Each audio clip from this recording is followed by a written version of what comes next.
नमस्कार बंधू भगिनींनो, आपल्या सगळ्यांचं सहर्ष स्वागत आहे स्वास्तिकम या माझ्या चॅनलवर। मी आज आपल्यासाठी श्री देवी भागवत पुराणातील पुढील कथा घेऊन आलेली आहे। तरी आपण सगळ्यांनी हे श्रवण करावं हीच आपल्या सगळ्यांना विनंती।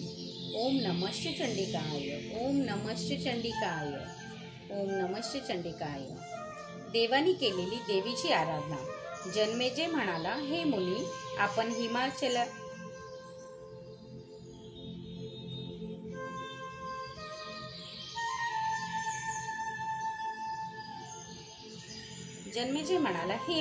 आपण हिमालयावर शिखरावरील महान तेजाचे आविर्भावाबद्दल सांगितले होते।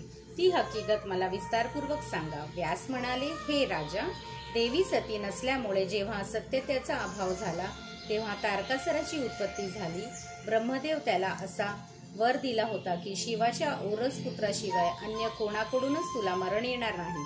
त्यावेळी शिवाचे औरस पुत्राची कल्पना सुद्धा अस्तित्वात नव्हती।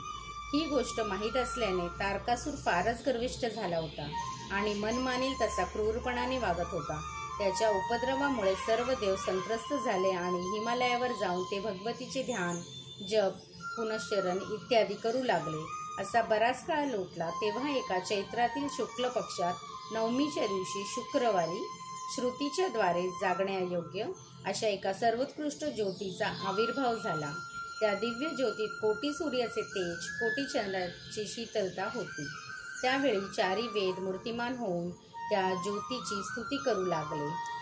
देवांच्या नेत्र दिपले म्हणून त्यांनी नेत्र बंद करून घेतले, पण पुन्हा नेत्र उघडल्यानंतर त्यांना दृष्टीसमोर भगवतीच्या दिव्य मनोहर नवयोगना कुमारी तसेच सर्वांग सुंदर मूर्तीचे दर्शन घडले। तिच्या चारही भुजांमध्ये पाश, अंकुश होते।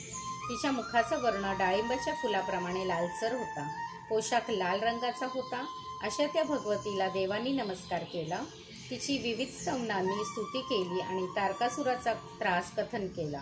तेव्हा ती भगवती म्हणाली, माझी गौरी नावाची शक्ती हिमालयाकडे जन्म घेईल। तिच्याशी शिवाचा संबंध करावा। तिच्या चरणी भक्तिभाव ठेवलात की तुमची इच्छा पूर्ण होईल। हिमालयातने हे ऐकून धन्य वाटले। त्यांनीही भक्तिभावाने जगदंबेला नमस्कार केला। तो म्हणाला, हे देवी, ही कृपा तू माझ्यावर केलीस तसे सर्व वेदांते सिद्ध अशा तुझ्या स्वरूपाचा बोधही मला करून दे। देवीने ते मान्य केले। ती श्रुतीमध्ये लपलेले गूढ रहस्य सांगू लागली। श्री देवी पर्णमस्तु, शुभं भवतु, शुभं भवतु, शुभं भवतु। ओम नमश्च चंडिकाय, ओम नमश्च चंडिकाय, ओम नमश्च चंडिकाय।